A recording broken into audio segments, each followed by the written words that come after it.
പുത്രൻ്റെയും പരിശുദ്ധാത്മാവിൻ്റെയും നാമത്തിൽ ആമേൻ. ഈശോയിൽ ഏറ്റവും സ്നേഹമുള്ളവരെ, നമ്മളിന്ന് ചിന്തിക്കുന്നത് നിങ്ങളുടെ ദേശത്തെ ദുരാചാരങ്ങൾ അനുകരിക്കരുത് എന്നുള്ളതിനെക്കുറിച്ചാണ്.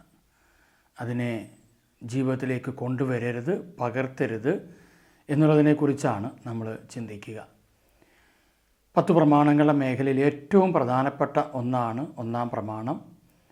നിൻ്റെ ദൈവമായ കർത്താവിനെ പൂർണ്ണ ഹൃദയത്തോടും പൂർണ്ണ ആത്മാവോടും പൂർണ്ണ മനസ്സോടും പൂർണ്ണ ശക്തിയോടും കൂടെ സ്നേഹിക്കുക എന്ന് പറയുമ്പോൾ യേശുക്രിസ്തുവിനെ സ്നേഹിക്കുക, പിതാവായ ദൈവത്തെ സ്നേഹിക്കുക, പരിശുദ്ധാത്മാവിനെയും പരിശുദ്ധ അമ്മയൊക്കെ നമ്മൾ സ്നേഹിക്കുക എന്നുള്ളതാണ് ഒന്നാം പ്രമാണത്തിലൂടെ നമ്മൾ കാണുന്നത്. എന്നാൽ ആ സ്നേഹം പലപ്പോഴും വിഗ്രഹാരാധനയിലേക്കും അന്യദേവ ആരാധനയിലേക്കുമൊക്കെ മാറിപ്പോകുന്നതായിട്ട് നമുക്ക് കാണാൻ പറ്റും. അപ്പോൾ ക്രിസ്തീയ ജീവിതത്തിൽ തന്നെ നിരവധി ദുരാചാരങ്ങളുള്ളതായിട്ട് നമുക്ക് കാണുന്നു. അപ്പോൾ അതുകൊണ്ട് തന്നെ എന്തെല്ലാമാണ് ദുരാചാരങ്ങൾ എന്നുള്ളതിനെക്കുറിച്ചാണ് നമ്മൾ ചിന്തിക്കുന്നത്. ഒന്നാം പ്രമാണ മേഖല അടിസ്ഥാനത്തിൽ നിയമാവർത്തന പുസ്തകം 18-ാം അധ്യായത്തിൻ്റെ 9 മുതലുള്ള തിരുവചനങ്ങളിലാണ് നമ്മളത് വായിക്കുന്നത്. അതിൻ്റെ കഴിഞ്ഞ എപ്പിസോഡ് വരെ നമ്മൾ ആഭിചാരക്കാരൻ, മന്ത്രവാദി, അങ്ങനെയുള്ള മേഖലകളെക്കുറിച്ചൊക്കെ ചിന്തിച്ചു വന്നു. ഞാൻ ആ വചനം ഒരിക്കൽ കൂടി ഒന്ന് ആവർത്തിച്ച് ഒന്ന് വേഗത്തിൽ വായിച്ചു പോകാം. നിങ്ങൾ എന്നോടൊപ്പം തന്നെ വചനം ബൈബിള് കൈവശം വെച്ചും കൊണ്ട് അത് ധ്യാനിക്കുന്നതാണ് കുറച്ചും കൂടി എളുപ്പം. കാരണം ദൈവവചനത്തിൻ്റെ അടിസ്ഥാനത്തിലാണ് നമ്മളിതെല്ലാം കടന്നു പോവുക. ഈ സന്ദേശത്തിൽ നമ്മൾ പൈശാചിക ശക്തികളുടെ ചില പ്രവർത്തന മേഖലകളെക്കുറിച്ചും കൂടി നമ്മളൊന്ന് ചിന്തിക്കുന്നുണ്ട്. അതുവഴി വരുന്ന ചില തകർച്ചകൾ എന്തൊക്കെയാണ് എന്നുള്ളതും കൂടി നമ്മളൊന്ന് മനസ്സിലാക്കുന്നുണ്ട്. നിയമാവർത്തന പുസ്തകം 18-ാം അധ്യായം 9-ാം തിരുവചനം: നിന്റെ ദൈവമായ കർത്താവ് തരുന്ന ദേശത്ത് നീ വരുമ്പോൾ ആ ദേശത്തെ ദുരാചാരങ്ങൾ അനുകരിക്കരുത്. അവിടെ നമ്മൾ വായിച്ചു വന്നത് മകനെ മകളെ ഹോമിക്കുന്നവൻ, പ്രാശ്നികൻ, ലക്ഷണം പറയുന്നവൻ, ആഭിചാരക്കാരൻ, മന്ത്രവാദി. അവിടം വരെ നമ്മൾ ചിന്തിച്ചു. ഇന്ന് നമ്മൾ ചിന്തിക്കാൻ പോകുന്നത് വെളിച്ചപ്പാട്, ക്ഷുദ്രക്കാരൻ, മൃത സന്ദേശ വിദ്യക്കാരൻ എന്നിവരാരും നിങ്ങളുടെ ഇടയിൽ ഉണ്ടായിരിക്കരുത്. അപ്പോൾ ഇവരെക്കുറിച്ചാണ് നമ്മളിന്ന് ചിന്തിക്കുന്നത്. അതിൽ വെളിച്ചപ്പാട്, ക്ഷുദ്രക്കാരൻ എന്നിവരെക്കുറിച്ചാണ് നമ്മൾ ഒന്ന് ചിന്തിക്കുന്നത്. 12-ാം തിരുത്തിൽ ഒരു വാക്ക് പറയുന്നുണ്ട്: ഇത്തരക്കാർ കർത്താവിന് നിന്ദ്യരാണ്. എന്ന് വെച്ചാൽ കർത്താവ് ഇങ്ങനെയുള്ളവരെ ഇഷ്ടപ്പെടുന്നില്ല, ആഗ്രഹിക്കുന്നില്ല എന്നുള്ളതാണ് കർത്താവ് ആഗ്രഹിക്കുന്നത്. അവർ ഈ മ്ലേച്ഛ പ്രവൃത്തി, അപ്പോൾ ഇതെല്ലാം മ്ലേച്ഛ പ്രവൃത്തിപ്പെടുന്നതാണ്. അപ്പോൾ ഒരു ക്രിസ്ത്യാനി അല്ലെങ്കിൽ ഒരു കത്തോലിക്കൻ ഈ ഒരു പ്രവൃത്തിയിൽ ഏർപ്പെടുമ്പോഴെല്ലാം ആ വ്യക്തി ഒരു മ്ലേച്ഛ പ്രവൃത്തിയിൽ ഏർപ്പെടുന്നു. ഒന്നാം പ്രമാണം ലംഘിക്കുന്നവരുടെ ജീവിതത്തിലാണ് ബാക്കി എല്ലാ പ്രമാണങ്ങളും അവർ ലംഘിക്കുന്നത് കാണാൻ പറ്റും. അതുകൊണ്ട് തന്നെ പലപ്പോഴും മറ്റെല്ലാ പ്രമാണങ്ങളും, ഇപ്പോൾ പബ്ലിക്കായിട്ടുള്ളതുണ്ട്, രഹസ്യാത്മകമായി ചെയ്യുന്ന പ്രമാണത്തിൻ്റെ മേഖലകൾ അല്ലെങ്കിൽ കൽപ്പനാ ലംഘനങ്ങളുണ്ട്. അപ്പോൾ രഹസ്യാത്മകമായി ചെയ്യുന്ന കൽപ്പനകളുടെ ലംഘനങ്ങളാകട്ടെ, പരസ്യമായി ചെയ്യുന്ന കൽപ്പനകളുടെ ലംഘനങ്ങളാകട്ടെ, ഇതെല്ലാം അടിസ്ഥാനപ്പെടുത്തിയിരിക്കുന്ന ഒരൊറ്റ കാര്യത്തിലാണ്: ഒന്നാം പ്രമാണം ലംഘിച്ചാൽ അല്ലെങ്കിൽ ദൈവവുമായിട്ടുള്ള ബന്ധം വിച്ഛേദിക്കപ്പെട്ടാൽ അവരിലേക്ക് ഇതെല്ലാം കടന്നു വരും. അപ്പോൾ അങ്ങനെയെങ്കിൽ നമ്മൾ വ്യക്തമായിട്ട് മനസ്സിലാക്കേണ്ട ഒരു കാര്യമുണ്ട്. ബൈബിളിൽ നമ്മുടെ സകല തകർച്ചകളുടെയും കാരണം ദൈവഹിതമല്ലാത്ത നിരവധി പ്രവർത്തികൾ നമ്മുടെ കുടുംബങ്ങളിലുണ്ട്. അതിൻ്റെ എല്ലാം കാരണം ഇതാണ്. എന്നിട്ട് അവിടെ പറയുകയാണ്, നിൻ്റെ ദൈവമായ കർത്താവിൻ്റെ മുമ്പിൽ നീ കുറ്റമറ്റവനായിരിക്കണം. അപ്പം അതുകൊണ്ട് നമ്മൾ ഈ മേഖലയെ ഒന്ന് ചിന്തിക്കുകയാണ്. ആദിമകാലം മുതൽ തന്നെ നമ്മൾ ഈ വെളിച്ചപ്പാടും ക്ഷുദ്രക്കാരെയൊക്കെ ബൈബിളിൽ കാണുവാനായിട്ട് സാധിക്കുന്നുണ്ട്. അവരെല്ലാം അന്യദേവ ആരാധന നടത്തിയവരാണ്. വെളിച്ചപ്പാടിനെക്കുറിച്ച് നമ്മൾ ഇങ്ങനെയാണ് അതിൻ്റെ ഒരു വ്യാഖ്യാന മേഖല പറയുന്നത്: വേദങ്ങളിലുള്ള ചില നാമങ്ങൾ ഉരുവിട്ടും കൊണ്ട് അത് വിളിച്ചു പറയുന്ന ഒരു കൂട്ടർ. അതിലൊരു കൂട്ടരുടെ മറ്റൊരു പ്രത്യേകതയാണ് അവർ തുള്ളുന്നവരായിരിക്കാം, അതുപോലെ തന്നെ ചിലയ്ക്കുന്നവർ, ഒച്ച ഉണ്ടാക്കുന്നവരൊക്കെയാണ് അവർ എന്ന് ബൈബിൾ തന്നെ പറയുകയാണ് കേട്ടോ. നമ്മൾ കാണുന്നതാണ്. ഇപ്പോൾ എൻ്റെയൊക്കെ കുഞ്ഞുനാളുകളിൽ ഞാൻ കണ്ടൊരു കാര്യമുണ്ട്. കരസ്മാറ്റിക് ധ്യാനമൊക്കെ ആരംഭിച്ച് വരുന്നതിന് മുമ്പ് തന്നെ സംഭവിച്ചൊരു കാര്യം, നമ്മുടെയൊക്കെ കപ്പേളകളിൽ, ചിലയിടത്ത് കുരിശടി എന്നൊക്കെ പറയും, പ്രത്യേകിച്ച് വിശുദ്ധ ഗീവർഗീസിൻ്റെയോ അല്ലെങ്കിൽ അതുപോലുള്ള സ്ഥലങ്ങളിലൊക്കെ ചിലർ ചൂലുമായിട്ട് നിന്ന് പിശാച് ബാധയുള്ളവർ വന്നു കഴിയുമ്പോൾ ചൂല് വെച്ച് അടിക്കും. ദേഹോപദ്രവമൊക്കെ ചെയ്യും. അപ്പോൾ ചെയ്ത് കഴിയുമ്പോൾ ഇന്നത്തെ കണക്ക് മനുഷ്യാവകാശ കമ്മീഷനോ അങ്ങനെയുള്ള കാര്യങ്ങളൊന്നും ഒന്ന് ആക്റ്റീവല്ല. അപ്പോൾ അതുകൊണ്ട് ഏതെങ്കിലും ഒരു കേസ് കൊടുക്കാനോ വഴക്കിനോ ഒന്നും അല്ലെങ്കിൽ കോടതിയെ സമീപിക്കാനൊന്നും പറ്റുന്നൊരു കാലഘട്ടമായിരുന്നില്ല. അന്ന് ഇതൊക്കെ വിശ്വാസമായിട്ട് കണ്ടുപോയൊരു കാലഘട്ടം. അങ്ങനെ പ്രത്യേകിച്ച് സ്ത്രീകൾക്കാണ് കൂടുതൽ ഇങ്ങനെയുള്ള പ്രശ്നങ്ങളുള്ളത്. അപ്പോൾ അവരെ കൊണ്ടുവന്നിട്ട് മുടിക്ക് കുത്തിപ്പിടിച്ച് ദേഹത്തിൽ പൊള്ളലേൽപ്പിച്ചോ അങ്ങനെയൊക്കെ ചെയ്ത് ഇതൊക്കെ നടക്കുന്നത് പല കപ്പേളകളിലും കുരിശടികളിലും പ്രാർത്ഥനാലയങ്ങളിലും ആണെന്ന് ഓർക്കണം. അങ്ങനെയൊക്കെ നടത്തുമ്പോൾ കുറേ അടി കൊള്ളുമ്പോൾ അവർ വേദനയോട് പറയും ഞാൻ വിട്ടുപോകാമെന്ന്. പിശാചിനെ ഒഴിപ്പിക്കുന്ന രീതിയാണ്. സത്യത്തിൽ ഈ ഒഴിപ്പിക്കാൻ നിൽക്കുന്ന ആളും പിശാചിനേക്കാൾ കഷ്ടമാണ്. ഈ പിശാച് ബാധയുള്ള ആൾ അതുപോലെ തന്നെയുള്ള ഒരാളാണ്.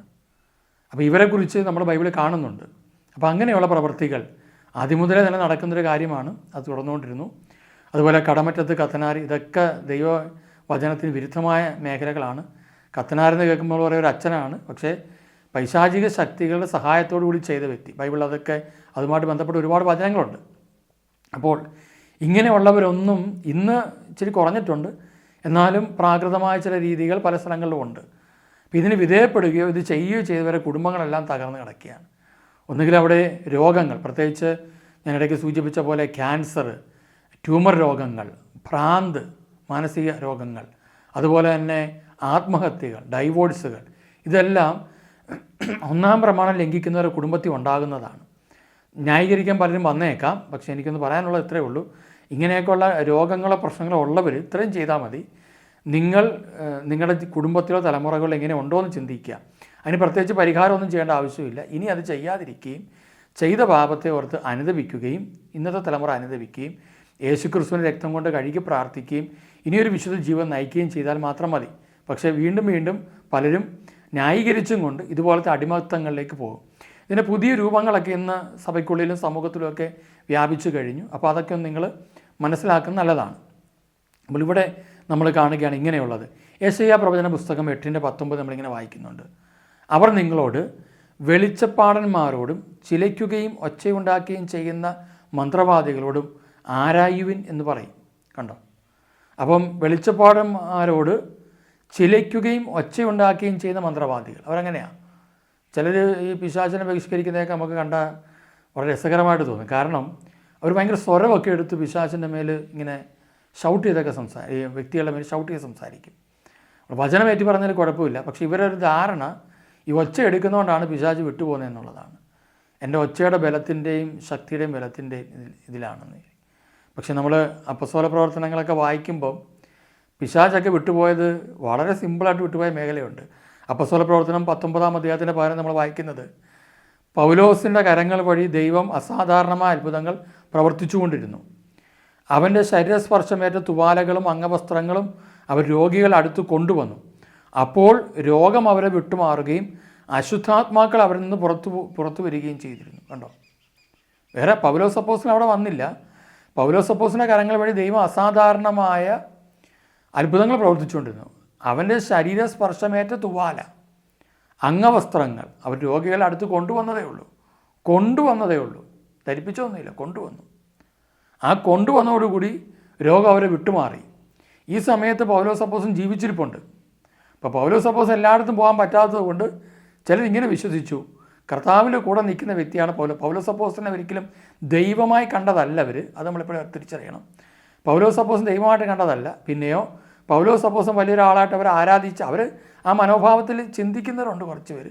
പക്ഷെ അവരിങ്ങനെ വിശ്വസിച്ചു ക്രിസ്തുവിൻ്റെ കൂടെ നടക്കുന്ന ഒരു മനുഷ്യൻ്റെ അംഗവസ്ത്രങ്ങൾക്ക് പോലും തുവാലകൾക്ക് പോലും നമ്മൾ ചിന്തിച്ച് നോക്കണം. നമ്മുടെ തുവാലയൊക്കെ എന്ന് വെച്ചാൽ നമുക്ക് മൂക്ക് ചീറ്റാനോ അല്ലെങ്കിൽ കൈ തുടയ്ക്കാനോ ഒക്കെ എന്ന് വെച്ചാൽ ഒരു തരത്തിൽ പറഞ്ഞു കഴിഞ്ഞാൽ നമ്മുടെ ഒരു വേസ്റ്റിൻ്റെ ഒരു മേഖലയാണത്. എന്ന് പറയുമ്പം നമ്മുടെ കൈയുള്ള വിയർപ്പ് മറ്റുള്ള അത് സ്വാഭാവികമാണ് നമ്മുടെ ശരീരത്തിൽ ഉണ്ടാകുന്നതാണ്.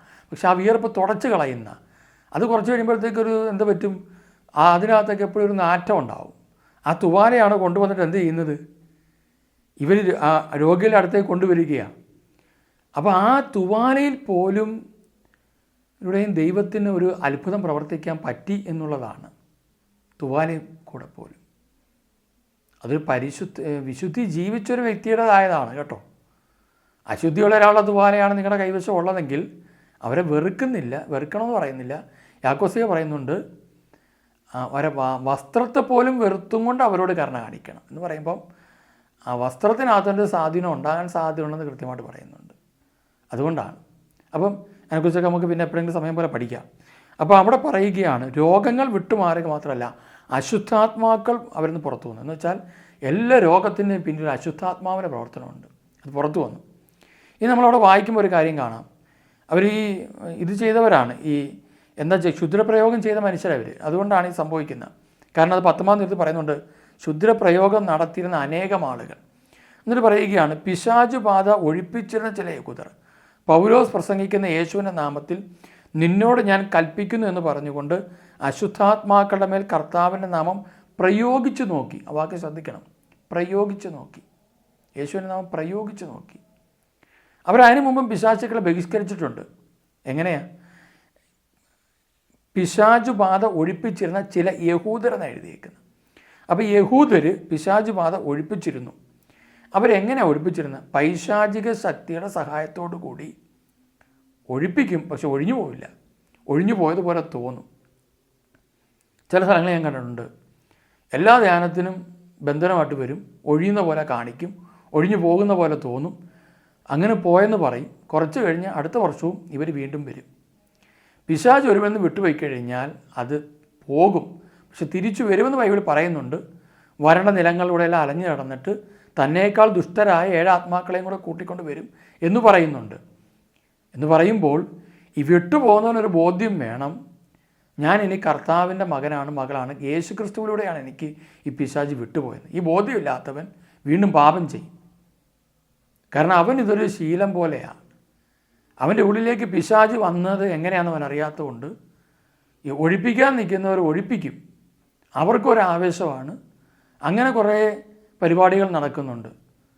അവരുടെ കുറേ ക്യാമറയൊക്കെ കൊണ്ടുവച്ചിട്ട് കുറേ ഷോ കാണിക്കുന്ന പരിപാടി. ക്യാമറ വെക്കണമെന്ന് ഞാൻ പറയുന്നൊന്നുമില്ല, പക്ഷേ അതൊരു ഷോ ആയിട്ട് മാറുന്ന, ഒരു നാടകീയമായിട്ട് മാറുന്ന കുറേ പരിപാടിയുണ്ട്.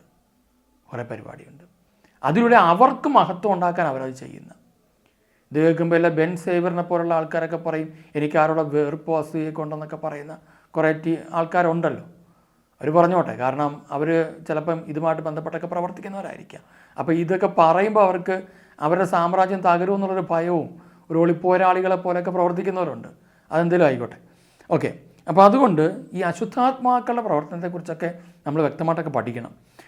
ഇനിയിപ്പോൾ വേറെ കാര്യമുണ്ട്. ഇപ്പോൾ ഞാൻ ഇനിയൊരു സന്ദേശം നമുക്ക് എടുക്കാം. ഇന്നിപ്പോൾ എല്ലാവരും ഒരു പരിപാടി, അശുദ്ധാത്മാക്കളെ ബന്ധപ്പെട്ടുള്ള കുറേ പരിപാടി ഇറങ്ങിയിട്ടുണ്ട്, കുറേ ടോക്കുകൾ ഇറങ്ങിയിട്ടുണ്ട്. ഇത്രയും അശുദ്ധാത്മാക്കൾ അവിടുന്ന് വന്നു, ഇവിടുന്ന് വന്നു, അങ്ങനെ പോകുന്ന ഞാൻ കണ്ടു, അവിടെ പോയി, ഇവിടെ പോയി. ഇതങ്ങോട്ട് കേൾക്കുമ്പോൾ തന്നെ ആൾക്കാർ അങ്ങോട്ട് കാണാൻ തുടങ്ങും, കേൾക്കാൻ തുടങ്ങും. പിന്നെ അതിനെ ബേസ് ചെയ്താണ് കാര്യങ്ങൾ പോകുന്നത്. പ്രിയമുള്ളവർ, അശുദ്ധാത്മാവ് വിട്ടുപോകുന്നത് യേശു ക്രിസ്തുവിൻ്റെ നാമത്തിലാണ്. അതുകൊണ്ട് അശുദ്ധാത്മാവ് വിട്ടുപോയിട്ടുണ്ടെങ്കിൽ അതിന് മുഴുവൻ മഹത്വവും കൊടുക്കേണ്ടതും അതിന് മുഴുവൻ നന്ദി പറയേണ്ടതും യേശു ക്രിസ്തുവിനാണ്. അല്ലാതെ അതിനെക്കുറിച്ച് ചുമ്മാ കുറച്ച് കാര്യങ്ങൾ പഠിച്ചു വെച്ചതുകൊണ്ടോ അല്ലെങ്കിൽ സർട്ടിഫിക്കറ്റ് ഉള്ളത് കൊണ്ടോ പിശാച് ബഹിഷ്കരിക്കാനുള്ള അധികാരം നിങ്ങൾക്ക് ആരെങ്കിലും തന്നു എന്ന് പറഞ്ഞുകൊണ്ടോ കാര്യമില്ല. അത് ദൈവത്തിൽ നമുക്ക് കിട്ടുന്ന ഒന്നാണ്. കർത്താവ് തീരുമാനിക്കും ഈ വ്യക്തി പിശാചുകളെ ബഹിഷ്കരിക്കാനുള്ള അധികാരം ഉള്ള വ്യക്തികളുണ്ട്. അപ്പോൾ അത് കർത്താവ് ഈ വ്യക്തിക്ക് കൊടുക്കാം. എല്ലാ വരങ്ങളും ചില വ്യക്തികളിൽ ഉപയോഗിക്കപ്പെടും. അത് ആ സാഹചര്യത്തിനനുസരിച്ചായിരിക്കും.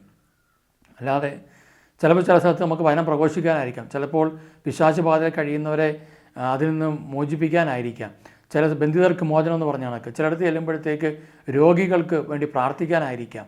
അത് കർത്താവ് പ്രവർത്തിക്കുന്നതാണ്. ഓരോ സ്ഥലങ്ങളിൽ എന്താണോ വേണ്ടത് അതിനനുസരിച്ച് പരിശുദ്ധാത്മാവ് നമ്മൾ ഉപയോഗിക്കും. പക്ഷെ നമ്മൾ ചിന്തിക്കുകയാണ് ഇതാണ് നല്ല മാർക്കറ്റ് കിട്ടുന്ന ശുശ്രൂഷ, അതുകൊണ്ട് ഈ പരിപാടിക്ക് അങ്ങ് നടക്കാമെന്ന് വിചാരിക്കുകയാണെങ്കിൽ അത് അപകടകരമാണ്. അതെപ്പോഴും കർത്താവിന് മഹത്വം കൊടുക്കുന്നതായിട്ട് മാറട്ടെ, അങ്ങനെ ആയിരിക്കണം. ഇനി നമ്മളിവിടെ കാണുന്നുണ്ട്, ഇവിടെ സംഭവിച്ചൊരു കാര്യമുണ്ട്. അശുദ്ധാത്മാവ് യഹൂദരെ ഒരു പ്രധാന പുരോഹിതനായ സ്കേവായുടെ 7 പുത്രന്മാരിങ്ങനെ ചെയ്തുകൊണ്ടിരുന്നു. അപ്പോൾ അശുദ്ധാത്മാവ് അവരോട് പറഞ്ഞു, യേശുവിനെ എനിക്കറിയാം, പൗലോസിനെ അറിയാം, എന്നാൽ നിങ്ങളാരാണ്? അശുദ്ധാത്മാവ് ആവസിച്ചിരുന്ന മനുഷ്യൻ അവരെ മേൽ ചാടി വീണു. ഇനി അവർ മുറിവേറ്റ് നഗ്നരായി ആ വീട്ടിൽ നിന്ന് ഓടിപ്പോയി. നമുക്കതൊക്കെ പിന്നെ എപ്പോഴും ചിന്തിക്കാം. ഇവിടെ നമ്മളൊരു കാര്യം കാണുന്നത് എന്താണെന്നറിയാമോ? ഈ മനുഷ്യൻ മുറിവേറ്റ് ഓടിപ്പോയി. അവിടെ പറയുന്നുണ്ട് സ്കേവായുടെ 7 പുത്രന്മാർ ഉണ്ടായിരുന്നു. 7 പുത്രന്മാർ സ്കേവായും ഉണ്ടായിരുന്നു. അപ്പോൾ 8 പേരെ ഒരു മനുഷ്യൻ ഓടിക്കുക, അത് നഗ്നരാക്കി പീഡിപ്പിച്ച് ഓടിക്കുക, മുറിവേറ്റെന്നാണ് പറഞ്ഞത്. അപ്പോൾ സകല എണ്ണത്തിനും മുറിവ് കിട്ടി കാണും. കാടിക്കുകയോ പറിക്കുകയോ ചവിട്ടുകയോ തൊഴിക്കുകയൊക്കെ ചെയ്ത് കാണും. ചിലപ്പോൾ അവിടെ കിടന്ന് സാധനം എടുത്തിട്ട് എറിഞ്ഞാണ്, മുറിവേറ്റ് ഓടി. ഇതൊക്കെ നടക്കുന്നുണ്ട്. പക്ഷെ കൃപയാലാണെങ്കിൽ എത്ര വലിയ ഗോലിയാത്തിനെ തോൽപ്പിച്ച ദാവീദിൻ്റെ വിശ്വാസം നമ്മൾക്കറിയാം. ദാവീദ് പറഞ്ഞു, കർത്താവ് എൻ്റെ കൂടെയുണ്ട്, അതുകൊണ്ടാണ് ഈ ഫിലിസ്ത്യനെ ഞാൻ ഇല്ലാതാക്കുകയാണ്. അപ്പോൾ ആ കർത്താവിലാണ് നമ്മൾ വിശ്വസിക്കേണ്ടത്. അല്ല നമ്മുടെ കുറച്ച് ഒച്ചപ്പാടോ ബഹളമോ കുറേ ബഹളമൊക്കെ കാണിച്ച് കുറേ പരിപാടിയൊക്കെ കാണിച്ച് കഴിയുമ്പോഴത്തേക്ക് എൻ്റെ ശക്തിയല്ല. എന്നിട്ട് ചിലരൊക്കെ വരുന്നതാണ്ട് യുദ്ധം ജയിച്ച പോലെയാണ് വരുന്നത്. കുറച്ച് കഴിയുമ്പോൾ വീട്ടിൽ കിടന്നടിയാവും, അല്ലെങ്കിൽ നാട്ടിൽ കിടന്നടിയാം. ചിലപ്പോൾ ഈ വ്യക്തിക്ക് രോഗം വരും, തകർച്ച വരും, ബുദ്ധിമുട്ട് വരും, ഒരുപാട് പ്രശ്നങ്ങൾ വരും. അപ്പോൾ അതുകൊണ്ട് ഇത് തിരിച്ചറിയണം. അതുപോലെ ഇങ്ങനെയുള്ള ആവസിക്കപ്പെട്ട സ്ഥലങ്ങളുണ്ട്. ചില നാടുകൾ പിശാചിന് സമർപ്പിക്കപ്പെട്ട സ്ഥലങ്ങളുണ്ട്, ചില ദേശങ്ങളുണ്ട്. അവിടെ പോയൊക്കെ എന്തെങ്കിലും ചെയ്യാൻ പോകുമ്പോൾ കർത്താവ് പറഞ്ഞിട്ടാണോ പോകുന്നതെന്ന് ചിന്തിക്കണം. എല്ലാവരും ചെയ്യുന്നതുകൊണ്ട് ഞാനും ചെയ്തു, കുറേ കാശ് എൻ്റെ കയ്യിൽ ഇരിപ്പുണ്ട്, എനിക്ക് കഴിവുണ്ട്, അതുകൊണ്ട് ഞാൻ പോകാമെന്ന് വിചാരിച്ചു കഴിഞ്ഞാൽ മുഴുവൻ പിശാചുകളും നിങ്ങളെ മുറിവേൽപ്പിച്ച് നിങ്ങൾക്ക് എല്ലാം നഷ്ടപ്പെട്ട അവസ്ഥയിൽ പോകാൻ സാധ്യതയുണ്ട്. പിശാചിനെ പേടിക്കാനല്ല പറഞ്ഞത്, പിന്നെയോ കർത്താവിന് വില കൊടുത്തും കൊണ്ട് പിശാചിന് മേൽ അധികാരമെടുക്കണം. നമുക്ക് അതിന് സാധിക്കട്ടെ. ഞാനിത് പറയാൻ കാരണം അതിൻ്റെ അടിസ്ഥാനപരമായിട്ട് ഈ ശുദ്ര പ്രയോഗത്തെക്കുറിച്ച് പറയുമ്പം അപ്പോസ്തല പ്രവർത്തനം 19 നമ്മളിങ്ങനെ കാണുന്നുണ്ട്, 18 മുതൽ. കൂടാതെ ഇതെല്ലാം കണ്ടപ്പോഴത്തേക്ക് വിശ്വാസം സ്വീകരിച്ച പലരും വന്ന് തങ്ങളുടെ ദുർനടപടികൾ ഏറ്റുപറഞ്ഞ് കുറ്റം സമ്മതിച്ചു. അപ്പോൾ ഇത്രയും നാൾ അവർ ചെയ്ത എന്താ? ദുർനടപടികളാണ് ചെയ്തതെന്ന് കുറ്റം സമ്മതിച്ചു.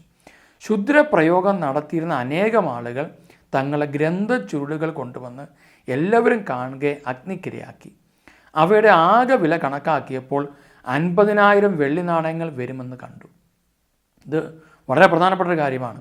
ശുദ്രപ്രയോഗം നടത്തിയിരുന്ന അനേകം ആളുകൾ ശുദ്രപ്രയോഗം നിർത്തുക മാത്രമല്ല, പിന്നെന്തോ ഗ്രന്ഥച്ചുരുളുകൾ കൊണ്ടുവന്ന് എല്ലാവരും കാണുക അഗ്നിക്കിരയാക്കി. എന്ന് വെച്ചാൽ ഇവർ ഈ ഗ്രന്ഥങ്ങളിലുള്ള രീതി അനുസരിച്ചാണ്, അതാ നമ്മൾ പറഞ്ഞ് വെളിച്ചപ്പാട് ചെയ്യുന്നത് എന്താണെന്ന് വെച്ച് കഴിഞ്ഞാൽ വേദങ്ങളിലുള്ള വാക്കുകൾ ഉപയോഗിച്ച് എന്ത് ചെയ്യുന്നു, ഇങ്ങനെ തുള്ളലും പരിപാടിയും പൈശാചിക ശക്തികളുടെ ആവാസത്തിൽ അവർ പല പ്രവൃത്തികൾ, എന്നിട്ട് ഈ ഈവിൾ സ്പിരിറ്റ് അവരുടെ അതരങ്ങളോട് സംസാരിക്കും, പിശാച് അതരങ്ങളോട് സംസാരിക്കും. അവിടെ ചിലർ പേര് വിളിച്ചു പറയും, അല്ലെങ്കിൽ ചിലർക്ക് എന്തൊരു അസുഖം ഉണ്ടെങ്കിൽ അത് വിളിച്ചു പറയും. ഇതൊക്കെ പിശാച് ചെയ്യുന്നൊരു കാര്യമാണ്. അങ്ങനെയൊക്കെയുള്ള സംഭവങ്ങളുണ്ട്, ഇന്നുമുണ്ട്. അപ്പോൾ ഈ ഗ്രന്ഥം വെച്ച് പഠിച്ചവരാണ് ഇവർ. അപ്പോൾ ഒന്ന് ആലോചിച്ച് നോക്കണം, നമ്മൾ ബൈബിൾ വെച്ച് പഠിക്കുന്ന പോലെ അല്ലെങ്കിൽ ആത്മീയ സത്യങ്ങൾ പഠിക്കുന്ന പോലെ ഇവർ ശുദ്രം എങ്ങനെ നടത്താമെന്ന് ഗ്രന്ഥം വെച്ച് പഠിച്ചവരാണ്. അതെല്ലാവരും കാണുക കൊണ്ടുവന്ന് അഗ്നിക്കിരയാക്കി. രഹസ്യത്തിലല്ല, എല്ലാവരും കാണുക. എന്തിനാ? ഇത് കാണുമ്പോൾ ഇതുള്ളവരെല്ലാം എടുത്തുകൊണ്ട് വന്ന് കത്തിച്ചോണം, അതിന് വേണ്ടിയിട്ടാണ്. പിന്നെയോ അതിൻ്റെ വില കണക്കാക്കിയപ്പോൾ 50,000 വെള്ളി നാണയങ്ങൾ വരുമെന്ന് കണ്ടു. നമ്മുടെ ആൾക്കാരാണെങ്കിൽ എന്ത് ചെയ്യും? ഒരുപാട് കാശ് കൊടുത്ത്, ആയിരങ്ങൾ കൊടുത്ത്, ഇതിൻ്റെ അർത്ഥം അനുസരിച്ച് ലക്ഷക്കണക്കിന് രൂപ വില വരുന്നതാണ്. ഇത്രയും കാശ് കൊടുത്ത് ഞാൻ മേടിച്ചു വെച്ച ഈ പുസ്തകം ഇതെന്തിനാ, എങ്ങനെ കത്തിച്ച് കളയും? ചിലർ ബൈബിൾ വായിക്കത്തില്ല, ലോകത്തുള്ള സകല ഗ്രന്ഥങ്ങളും വായിക്കും, സകല പുസ്തകങ്ങളും വായിക്കും. പ്രിയമുള്ളവരെ, യേശു ക്രിസ്തു രക്ഷകനാണെന്ന് മനസ്സിലാക്കാൻ മറ്റു മതഗ്രന്ഥങ്ങളുടെ ആവശ്യം നമുക്കില്ല. ഒരു മതഗ്രന്ഥവും നമ്മുടെ വീട്ടിൽ ഉണ്ടാകരുത്. ബൈബിൾ അല്ലാതെ വേറൊരു മതഗ്രന്ഥം നമ്മുടെ ഭവനത്തിലുണ്ടാകരുത്. അതുപോലെ തന്നെ കുറേ സ്വകാര്യ വെളിപ്പെടുത്തൽ എന്നൊക്കെ പറഞ്ഞ് കുറേ പേര് എഴുതിയ പുസ്തകങ്ങൾ, ഇതൊക്കെ ഏത് സ്പിരിറ്റിലാണ്, ഏത് ആത്മാവിലാണ് എഴുതിയെന്ന് നമുക്കറിയത്തില്ല. നല്ലതാണെങ്കിൽ സ്വീകരിച്ചോ, പക്ഷേ ബൈബിൾ കഴിഞ്ഞിട്ടേ വേറെ എന്തുമുള്ളൂ. നിങ്ങൾ ബൈബിൾ സമ്പൂർണ്ണമായിട്ട് വായിച്ച് കഴിയുക. ആദ്യം വായിച്ച് കഴിയുക എന്ന് വെച്ചാൽ അവാർഡിന് വേണ്ടി വായിക്കുന്നത് എഴുതുന്നതല്ല ഞാൻ പറഞ്ഞത്. 1 വർഷം കൊണ്ട് ബൈബിൾ വായിച്ച് തീർക്കാനൊന്നും ആർക്കും പറ്റത്തില്ല, 2-3 വർഷം കൊണ്ട് തീർക്കാൻ പറ്റത്തില്ല. ചുമ്മാ വായിച്ചു പോകാൻ വേണമെങ്കിൽ. പക്ഷേ ബൈബിൾ വായിക്കണമെങ്കിൽ നമ്മുടെ ഈ ആയുസ് തികയത്തില്ല. അങ്ങനെയെങ്കിൽ അത് ധ്യാനിച്ച് അർത്ഥം മനസ്സിലാക്കി വായിച്ചു പോകാൻ നമുക്ക് നമ്മുടെ ജീവിതം തികയാത്തത് കൊണ്ട് അതിൽ പ്രാധാന്യം കൊടുക്കുക. അതിനോടനുബന്ധമായി വരുന്ന ചില കാര്യങ്ങൾ നമുക്ക് വേണമെങ്കിൽ അത് ബൈബിൾ വചനത്തെ അടിസ്ഥാനത്തിൽ എഴുതപ്പെട്ടതാണെങ്കിൽ മാത്രം. അല്ലാതെ എനിക്കൊരു വെളിപാട് കിട്ടി, എനിക്കൊരു വെളിപ്പെടുത്തൽ കിട്ടി, അതിനകത്തൊക്കെ സ്പിരിറ്റ് വേറെയാണ്. അതുകൊണ്ടാണ് തിമോത്തിയോസിൻ്റെ 2-ാം ലേഖനത്തിൻ്റെ 3:16 നമുക്ക് ഇങ്ങനെ വായിക്കുന്നുണ്ട്, വിശുദ്ധ ലിഖിതമെല്ലാം ദൈവനിവേശിതമാണ്, അപ്പോൾ പ്രബോധനത്തിനും ശാസനത്തിനും തെറ്റുതിരുത്തലിനും നീതിയിലുള്ള പരിശീലനത്തിനും ഉപകരിക്കുന്നു. അപ്പോൾ ദൈവനിവേശിതമാണ് വിശുദ്ധ ഗ്രന്ഥം. അത് പരിശുദ്ധാത്മാവിൽ നിറഞ്ഞു മാത്രമേ നമുക്ക് അത് മനസ്സിലാക്കാൻ പറ്റുകയുള്ളൂ. അല്ലാതെ ഡോക്ടറേറ്റ് എടുത്തു, കുറേ തിയോളജി അറിയാം, ദൈവശാസ്ത്രം അറിയാം, വചനത്തിൻ്റെ വ്യാഖ്യാനം അറിയാം, പക്ഷേ 10 കൽപ്പനയിൽ ലംഘിച്ച് നടക്കുന്ന ഒരാളാണത് വ്യാഖ്യാനിക്കുന്നതെങ്കിൽ, അത് പറയുന്നതെങ്കിൽ അവരെ അതരങ്ങളുടെ പുറത്തേക്ക് വരുന്ന വ്യാഖ്യാനം മുഴുവൻ തെറ്റാണ് നമ്മൾ തിരിച്ചറിഞ്ഞോണം. അത് തെറ്റായ പഠനങ്ങൾ പലതും ഉണ്ടാകും. കാരണം അവരിങ്ങനെ കിടന്ന് ഉരുളുന്ന കാണാൻ പറ്റും. അപ്പം അതുകൊണ്ട് ഇവിടെ വിശുദ്ധ ഗ്രന്ഥം, വിശുദ്ധ ലിഖിതമാണത്. വിശുദ്ധ ഗ്രന്ഥം നമ്മൾ പറയുന്നത് ബൈബിൾ വിശുദ്ധ ഗ്രന്ഥമാണ്. അപ്പോൾ ആ വിശുദ്ധ ലിഖിതം ആയിട്ടുള്ളതെല്ലാം ദൈവത്തിന് നിവേശിതമാണ്. അങ്ങനെയെങ്കിൽ വിശുദ്ധ ലിഖിതമല്ലാത്ത അശുദ്ധ ലിഖിതങ്ങളെല്ലാം പൈശാചിക നിവേശിതമാണ് എന്ന തിരിച്ചറിവ് നമുക്കുണ്ടാകണം. പൈശാചിക ലിഖിതങ്ങളാണവ. അപ്പോൾ അതുകൊണ്ട് അങ്ങനെയുള്ളതെല്ലാം നമ്മൾ ഉപേക്ഷിക്കാൻ ബാധ്യസ്ഥരാണ്. അതുകൊണ്ട് എന്നെ കേൾക്കുന്ന സഹോദരങ്ങളുടെ കുടുംബത്തിൽ ഏതെങ്കിലുമൊക്കെ പുസ്തകങ്ങളുണ്ടെങ്കിൽ, മറ്റു മതഗ്രന്ഥങ്ങൾ, അത് ഏതെങ്കിലും ഹൈന്ദവമാകട്ടെ, ഇസ്ലാമാകട്ടെ, ബുദ്ധനാകട്ടെ, എന്താകട്ടെ, ഏത് മതത്തിൻ്റെ ആണെങ്കിലും നമുക്ക് വായിക്കാൻ കർത്താവ് അനുവദിച്ചിരിക്കുന്നത് ബൈബിൾ മാത്രമാണ്. ഇത് തന്നെ വായിച്ചു തീർക്കാൻ എവിടെ നമുക്ക് നേരം? ചിന്തിച്ചു നോക്ക്. ധ്യാനപൂർവ്വമാണെങ്കിൽ ഒരധ്യായമൊക്കെ വായിക്കാമെന്ന് വെച്ച് കഴിഞ്ഞാൽ എത്ര നേരം എടുക്കുമെന്നറിയാം. സാധാരണ പുസ്തകം ഇങ്ങനെ വായിച്ചു പോകാനാണെങ്കിൽ, പത്രം വായിക്കുന്ന പോലാണെങ്കിൽ കുഴപ്പമില്ല. പക്ഷെ അതിൻ്റെ ഓരോ വാക്കിനും വള്ളി പുള്ളി തെറ്റാതെ നമുക്കത് മനസ്സിലാക്കിയെടുക്കണം. നിങ്ങളൊരു 100 അല്ല 1000 പ്രാവശ്യം വായിച്ചാലും 1000 പ്രാവശ്യവും പുത്തൻ അനുഭവങ്ങളായിരിക്കും അത്. ഇന്ന് നിങ്ങൾ വായിച്ച ആ വാക്ക് നിങ്ങൾ ഒരു വർഷം കഴിഞ്ഞ് വീണ്ടും വായിച്ചെന്ന് വെച്ചോ, അതിൻ്റെ ആശയങ്ങൾക്ക്, അതിൻ്റെ വ്യാഖ്യാനങ്ങൾക്ക് മാറ്റമെന്നല്ല ഞാൻ പറഞ്ഞത്, അതിൻ്റെ വ്യാഖ്യാനത്തിൻ്റെ ആശയങ്ങളുടെ ആഴങ്ങളിലേക്ക് നമ്മൾ പോകും. അത് നമ്മുടെ വിശുദ്ധീകരണം പോലെ ഇരിക്കും. അപ്പോൾ നമ്മൾ വിചാരിക്കും ഇങ്ങനൊരു കാര്യം അത് ഒളിഞ്ഞു കിടപ്പുണ്ടല്ലോ, വയലിലെ നിധി പോലെ ഒളിഞ്ഞു കിടപ്പുണ്ടല്ലോ. ഈ ഒളിഞ്ഞു കിടക്കുന്ന കാര്യം നമുക്ക് മനസ്സിലാക്കിയെടുക്കാൻ ബുദ്ധിമുട്ടാണ്. അപ്പോൾ അത് ഓരോ വ്യക്തികൾക്ക് കൊടുക്കുന്ന വെളിപാടുണ്ട്, സമൂഹത്തിന് കൊടുക്കുന്ന വെളിപാടുകളുണ്ട്. അപ്പോൾ അതൊക്കെ വ്യക്തിപരമായി നമ്മൾ അറിഞ്ഞിരിക്കണം. അല്ലാതെ വ്യക്തിക്ക് കൊടുക്കുന്ന വെളിപാട് അയാൾക്ക് വിശുദ്ധീകരണത്തിനുള്ളതായിരിക്കാം. ഇപ്പോൾ ഇവിടെ എഴുതിയിട്ടുണ്ട്, അപ്പോൾ പ്രബോധനത്തിൽ നിങ്ങൾക്കുള്ള പ്രബോധനമാണ്, നിങ്ങൾക്കുള്ള ശാസനമാണ്, നിങ്ങൾക്കുള്ള തെറ്റിദ്ധരത്തിലാണ്, നിങ്ങൾക്കുള്ള നീതിയിലെ പരിശീലനമാണ്. അങ്ങനെ വരും. ഇനി അല്ലെങ്കിൽ സമൂഹത്തിനുള്ള പ്രബോധനമാണ്, സമൂഹത്തിനുള്ളൊരു ശാസനമാണത്, സമൂഹത്തിനുള്ള തെറ്റിദ്ധരത്തിലാണത്, നീതിയുള്ള പരിശീലനമാണത്. ആദ്യം നമ്മിലാണ് ഇതാദ്യം പ്രവർത്തിക്കേണ്ടത്, നാട്ടുകാരിലല്ല. അതൊക്കെയാണ് ഇപ്പോൾ ഈ കുഴപ്പം പറ്റിക്കിടക്കുന്നത്. നാട്ടുകാരെ മൊത്തം കുടുംബജീവിതത്തെ നന്നാക്കാൻ പോയിട്ട് സ്വന്തം കുടുംബം തകർന്നു പോയത്, നാട്ടുകാരുടെ ജീവിതത്തിൽ പല കാര്യങ്ങളും ചെയ്തിട്ട് സ്വന്തം കുടുംബത്തിലും ജീവിതത്തിലും മുഴുവൻ പരാജയപ്പെട്ടവർ. എന്തെങ്കിലും സംഭവിച്ചത് ഇത് തന്നെ. അതുകൊണ്ട് നമുക്ക് തിരിച്ചു വന്നേ പറ്റുള്ളൂ. അതുകൊണ്ട് ബൈബിളൊരു വാക്കുണ്ട്, യെശയ്യാ പ്രവചനം 47:9 പറയുകയാണ്, ഒരുപാട് നഷ്ടങ്ങൾ വെളിച്ചപ്പാടിൻ്റെ പുറകെയും ഈ ക്ഷുദ്രക്കാരൻ്റെ പുറകെയും പോകുന്നവർക്കുണ്ടാകും. അവിടെ പറയുന്നത് ഇങ്ങനെയാണ്, ഇത് ഒരു നിമിഷത്തിൽ തന്നെ, ഇത് രണ്ടും ഒരു ദിവസം ഒരു നിമിഷത്തിൽ നിനക്ക് ഭവിക്കും. നിൻ്റെ ക്ഷുദ്രപ്രയോഗങ്ങളുടെയും മാന്ത്രിക ശക്തിയും മറികടന്ന് പുത്രനഷ്ടം, മക്കളെ നഷ്ടപ്പെടുവർക്ക്, വൈവിധ്യവും അവയുടെ പൂർണ്ണതയിൽ നീ അനുഭവിക്കും. ക്രൂരതയിൽ നീ സുരക്ഷിതത്വം കണ്ടെത്തി, ആരും കാണുന്നില്ല എന്ന് നീ വിചാരിച്ചു. നിൻ്റെ ജ്ഞാനവും അറിവും നിന്നെ വഴിതിരിച്ചു. അത് ശരിയായ ജ്ഞാനമായിരുന്നില്ല, ശരിയായ അറിവായിരുന്നില്ല. ഞാനല്ലാതെ മറ്റാരുമില്ല എന്ന് നീ അഹങ്കരിച്ചു. നീ നിന്നെ തന്നെ അഹങ്കരിച്ചു. ചില അങ്ങോട്ടുണ്ട് വലിയ ആത്മീയ കാര്യങ്ങളൊക്കെ ചെയ്യുന്നവർ അഹങ്കാരം കയറി നശിച്ചു പോകുന്നവരൊക്കെ ഉണ്ട്. കഴിവുകളെല്ലാം അഹങ്കാരം കയറി നശിച്ചു പോകുന്നു. അവരെന്തോ കുറച്ച് നാൾ കഴിയുമ്പോഴത്തേക്ക് എന്തോ ആണെന്നൊരു ധാരണ, ഞങ്ങളില്ലെങ്കിൽ ചില കാര്യം നടക്കത്തില്ലെന്നുള്ള തോന്നലുകൾ. ഇതാണ് ഇവിടെ എഴുതി വച്ചിരിക്കുക, ഞാനല്ലാതെ മറ്റാരുമില്ല. കണ്ടോ, മറ്റാരുമില്ലെന്ന് നീ അഹങ്കരിച്ചു. രക്ഷപ്പെടാൻ വയ്യാത്ത നാശം നിനക്ക് ഭവിക്കും. എഴുതി വച്ചേക്കുക, രക്ഷപ്പെടാൻ വയ്യാത്ത നാശം നിനക്ക് ഭവിക്കും. അപരിഹാര്യമായ അത്യാഹിതം നിനക്ക് വന്നു ചേരും. അപ്രത്യക്ഷിതമായ വിനാശം നിൻ്റെ മേൽ പതിക്കും. ചെറുപ്പം മുതലേ നീ അനുവർത്തിച്ച മാന്ത്രിക വിദ്യകളും ക്ഷുദ്രപ്രയോഗങ്ങളും തുറന്നു കൊള്ളുക. അതിൽ നീ വിജയിച്ചേക്കാം, ഭീതി ഉളവാക്കാൻ നിനക്ക് കഴിഞ്ഞേക്കാം. പക്ഷേ നിൻ്റെ ജീവിതത്തിൽ ഇതെല്ലാം വരും. അതുകൊണ്ട് ആൾക്കാരുടെ മുമ്പിലൊക്കെ നിനക്ക് ഭയങ്കര അഭ്യാസമൊക്കെ കാണിച്ച് ഭീതിയൊക്കെ ഉളവാക്കാൻ പറ്റിയേക്കും. പക്ഷേ നിൻ്റെ ജീവിതത്തിൽ ഇത് വരാൻ സാധ്യതയുണ്ട്. അതുകൊണ്ട് കർത്താവ് നമ്മെ ഇതിനൊന്നും അനുവദിച്ചിട്ടില്ല. നിയമാവർത്തനം 18:14 പറഞ്ഞൊരു വാക്കാണിത്. നിന്റെ ദൈവമായ കർത്താവ് നിന്നെ അതിനനുവദിച്ചിട്ടില്ല. അതുകൊണ്ട് ഇവരെ പുറകെ പോകുന്ന പോക്ക് ഇന്ന് അവസാനിപ്പിക്കണം.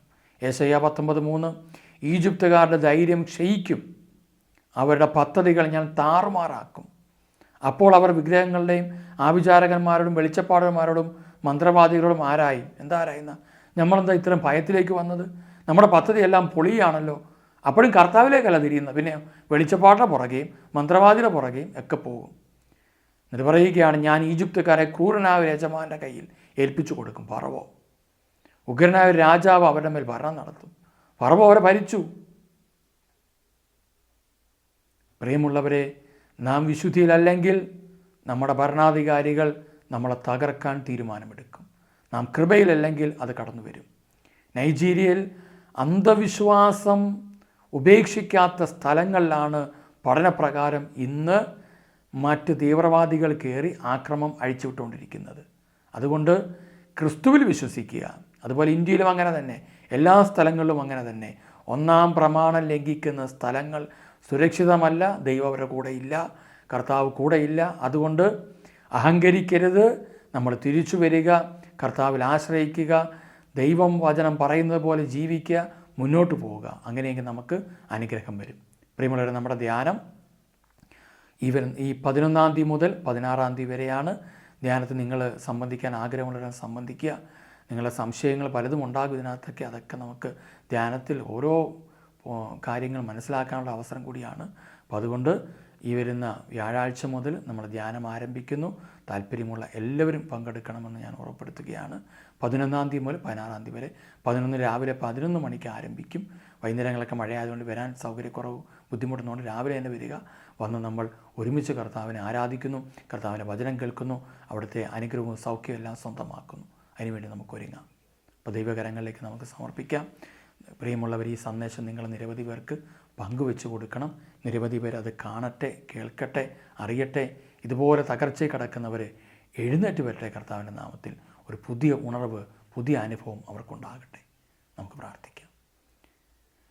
സ്വർഗീയ പിതാവേ, ഈജിപ്തിനെ അവിടുന്ന് ബന്ധനങ്ങൾ കഴിയുന്ന മേഖലകളിൽ അങ്ങ് സൂചന നൽകി. ഈജിപ്ത് മുഴുവൻ അടിമത്തത്തിലായിരുന്നു, ഭവനമായ അടിമത്തത്തിലായിരുന്നു. അവിടെ നിന്ന് ഇസ്രായേലാകുന്ന അങ്ങയുടെ പ്രിയപ്പെട്ട മക്കളായ ഞങ്ങളെയും യഥാർത്ഥ ഇസ്രായേൽ ജനതയെയും അവിടുന്ന് മോചിപ്പിച്ചു. ഞങ്ങളുടെ പൂർവികരെ അവിടുന്ന് മോചിപ്പിച്ചു. ആ ഈജിപ്തിൻ്റെ അടിമത്തത്തിൽ നിന്ന് ഇസ്രായേൽ ജനത്തെ മോചിപ്പിച്ച കർത്താവേ, ഇന്നും ഈജിപ്തിൻ്റെ ചില അടിമത്തങ്ങൾ, അതുപോലത്തെ അന്ധവിശ്വാസങ്ങൾ, അനാചാരങ്ങൾ ഞങ്ങളുടെ ഇടയിലുണ്ട്. സ്വർഗീയപ്പ, അത് ഞങ്ങളിൽ നിന്ന് എടുത്തു മാറ്റണമേ. ഞങ്ങളെയും മോചിപ്പിക്കണമേ. ബന്ധിതരായവർക്ക് മോചനം തരണമേ. അടിച്ചുമർത്തപ്പെട്ടവർക്ക് സ്വാതന്ത്ര്യം തരണമേ. ഈശോയെ, അവിടെ തിരുരക്തം കൊണ്ട് ഞങ്ങളെ കഴുകി വിശുദ്ധീകരിക്കണമേ. ഞങ്ങളുടെ പാപങ്ങളെ, ശാപങ്ങളെ, തകർച്ചകളെ അവിടുന്ന് ഏറ്റെടുത്ത് വിശുദ്ധീകരിക്കണം. പരിശുദ്ധാത്മാവെ, ഉന്നത ശക്തി കൊണ്ട് ഞങ്ങളെ നിറയ്ക്കണമേ.